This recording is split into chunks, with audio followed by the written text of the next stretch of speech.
এই গামছা প্রিন্ট জামা পরে তুমি কোথায় রওনা দিচ্ছ? এই এসব কি বলছো? এটা আমাকে আমার মা কিনে দিয়েছে। মা বলেছে এটা পরলে আমাকে সোনা ছেলে লাগবে। কি গো, পুজো তো চলেই এলো, দুর্গা পুজো, আমাকে নিয়ে যাবে না শপিং এবারে? আরে দাঁড়াও, মায়ের জন্যে ষষ্ঠীতে একটা ঢাকাই, সপ্তমীতে একটা ইক্কাত, অষ্টমীতে একটা পিওর সিল্ক, আর নবমীতে একটা জর্দসি কিনে দিতে হবে। তারপরে তারপরে তোমারটা দেখছি, দাঁড়াও।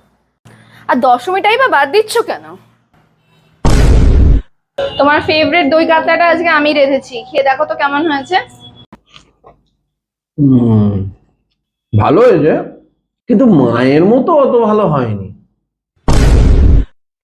কি গো, এই ছেলে প্রচন্ড বায়না করছে, তুমি একটু গিয়ে দেখো তো কি হয়েছে, একটু সামলাও তো। এবেলা আবার আমায় বলছো কেন? এবেলা সোনা ছেলে গিয়ে মাকে বলছে না কেন? মাকে কি বলো, মা সামলে দেবে।